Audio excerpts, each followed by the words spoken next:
Alright, folks, I'm gonna just make this a little quick. I gotta make it a little, bust it up into a couple of shorts. Yes, I'm hella tired. I woke up, it's early in the morning, but I wanted to do a little video.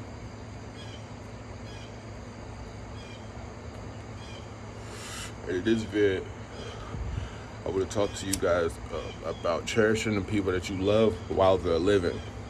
Look, man, don't wait until the person that you love is dead to go and express all your love for them and, you know, how you wanted to put them on whatever path it was in life that you wanted to do. Whatever you feel like you want to do for a person that you love right now while they're living, do it.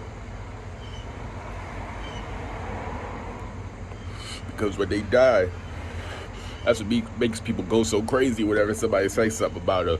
Like, they be like, oh, fuck that nigga. Normal people aren't supposed to react like that, because people who, express their love to those people while they were living, and they did and said the things that they wanted to do while they were living, they don't feel like that they forgot to do anything. They don't, wish that they could come back just so they could do this one time. Like, no. And I don't say this to shame anybody who hasn't done this, for any dead relatives or friends. But I'm telling you this so you know to be up on it. Again, give your brother that hug. Give your friend that hug. You don't know when they're going to check. Just as well as you don't know when you're going to check out. And people take that for granted sometimes, thinking, well, I got till tomorrow or I got till next week. No, you don't know. We don't got that. We don't have that luxury here on earth to where we can foreshadow and see when a nigga gonna die and then we know how to act accordingly. Nah, we don't. That's why, trust me, everybody that I love in my life, I show it to them every day while they alive, because I don't want them to die one day and then I start to feel, guilty and ashamed that I didn't do as much with that person while they were living, and now I'm riding for the dead. You know what the Bible said? Let the dead worry about the dead. Now, what that means is, no, it's not literally people in the fucking grave worrying about other niggas who's dead, but no. It's niggas who are spiritually dead, who are walking around earth just reacting to shit, waiting on tomorrow. Nigga, I don't fear death. Whenever a person I love dies, yeah, I'm gonna get upset because, again, I gotta go through this bullshit life without you, and just those moments that we had together made shit easier. But now that the nigga's gone, that's the only thing that I might feel some shit about. But other than that, I've had all the real conversations with the niggas that I love. I let them know where their life could go if they just followed this road. So whenever I've never really had a friend who died, but anybody who's close to me dies, I've just never felt that. I've never felt that with anybody, period. Family members. And again, I'm not saying this because I'm like a cold-hearted person who just, isn't connected to people. Nah, it's just, I cherish them while they're living. I'm not going to wait till they dead to start repping their name hard. Like, nah, I was repping them niggas while they was alive. Like, if you know me in my personal life, you gonna know, nigga, I rep my brothers every goddamn chance that I get. If somebody compliments my, just ability to conversate, I'm gonna bring it back to how me and my brothers talk, how me and my pops talk. Like, I give niggas the credit that they deserve while they alive. And I think you should do the same, because you'll see how much better you're able to, process and handle death when it happens. Because again, like I said, if you don't, you're gonna feel crushed because you're gonna feel like you missed out on a lot of things. Like, nigga, that's why I smoked that blunt with my brother whenever I got the chance, because I know it's gonna be a day where I probably won't be able to. And I'm not calling that on like when we're young, but I'm saying when we older. It's just gonna be one day where I know I can't smoke that blunt on him. Just like with my pop, I know it's gonna be a time in my life where I won't be able to just go downstairs and watch a movie with him and smoke a blunt. So I'm gonna do it as much as I can while he's alive. Same thing goes for my mother. Same thing goes for my grandmother.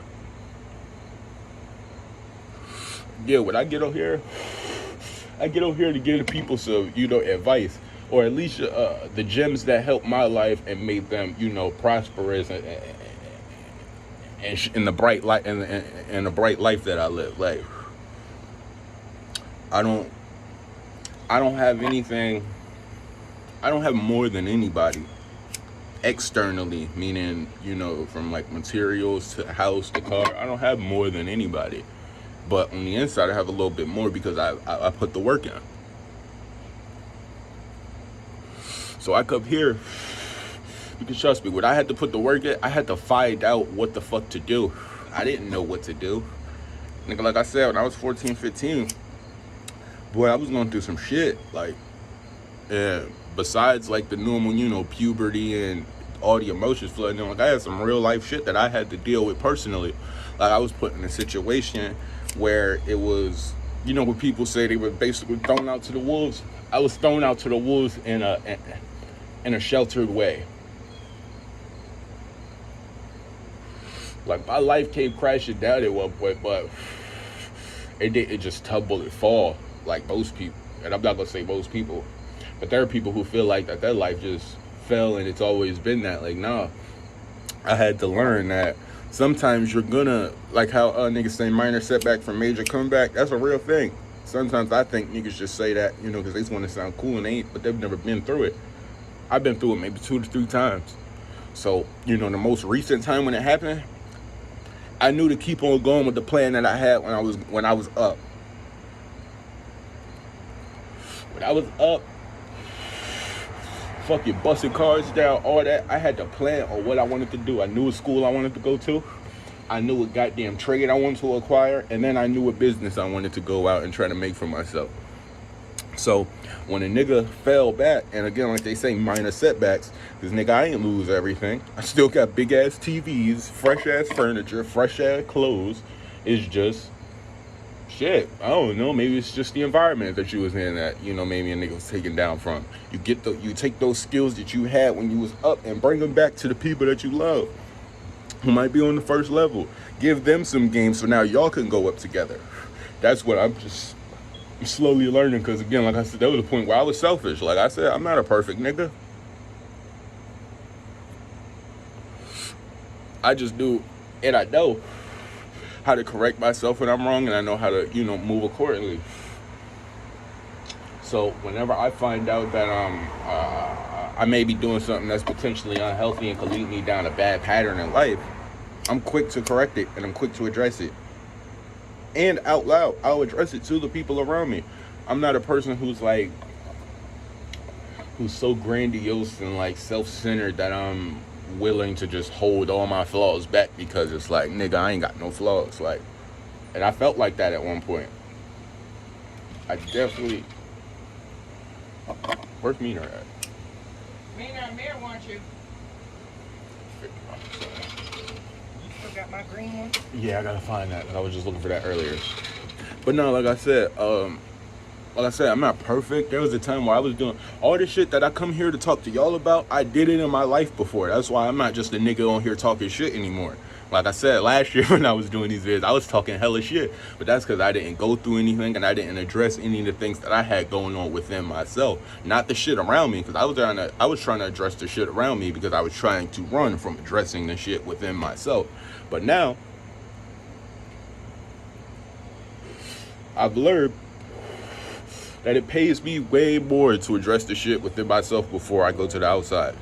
Because now that I address the shit within myself, now I can address the outside because, one, I have some experience, but I also know what I'm looking for. Last year, I was just calling out a bunch of shit. Whatever fit a nigga fit. But now I know exactly what to talk about. Because, bro, I'm not the most smartest nigga in the world. I'm a very average person in the real world, but because my community is just, so fucked up, and the people around me don't take the steps that I take, per se, my community looks at me as, a little bit higher. And sometimes I have to get that out of my mind because, nigga, I'm going to run with that too. Who the fuck don't want to feel like that they the man is smarter than niggas? Niggas want to feel like that. But it's the spirit inside of me that has to be humble and tell myself, like, nah, you just the average person. You still got shit that you can learn. I know I'm a smart person, but I don't go into every room and I start, boasting and just, talking about all the knowledge that I have. One, because, of course, don't nobody want to do that. Nigga, I'm a person who likes to read. And I don't even want to hear niggas who talking like that. I want to hear a nigga who's, making it relatable to me. I don't want to hear a nigga talking, making it seem like he on this level and I'm down here. Like, nigga, fuck you. But You know, like I said, that's why I don't get on here and try to berate y'all niggas and shame y'all niggas. Now, I be seeing some of you niggas jumping in my comments just because, you know, you might feel a little touched. I don't even respond to you niggas. And I don't do it because you're nothing, but it's like, nigga, I don't got time to entertain that energy, nigga. We got real shit going on in life. But, like I want to get back to what I said. Again, cherish the people that you love while they here, man. You know, I done seen some niggas lose some niggas close to them. I done seen some niggas lose some niggas close to them and see how it affected them. Not because it's a death, but it's because they just didn't. They thought they had so much more time to do so much more shit, and that's what gets niggas down when a nigga die around them. That's why you got to do the thing. Whenever you see it, in the moment that you think you should do it, just do it. Don't think about. Don't be like, nah, I'm gonna wait. Give me a year. Give me a year too, because you don't know if you got 6 months guaranteed on Earth. You don't. So, like I said, I'm gonna make this video very short. It's gonna be it's 11 minutes, so fuck it. It's about to end in a second. But like I said, man, cherish the people that surround you while they living. You don't want to be one of those people that when your brother die, your cousin die, it just takes you out because, you know, you didn't do the shit that you wanted to do while they was living. So do it while they living so you don't have that burden. Because that's a big burden to carry, my nigga. That's a big burden to carry. That's what make niggas jump in the streets. That's what make niggas, you know what I'm saying, you turn to drugs, all that shit. But I am about to cut this video, man. I was just out here to smoke a little blunt, talk to the niggas. Probably won't be dropping no full video today. I've been going crazy all fucking week. Please give me a break, man. What time is it? Time? Oh, all right. Well, yeah, man, like I said, give me a break, big dog. And, yeah, I appreciate y'all, man. I'll see y'all on the next one.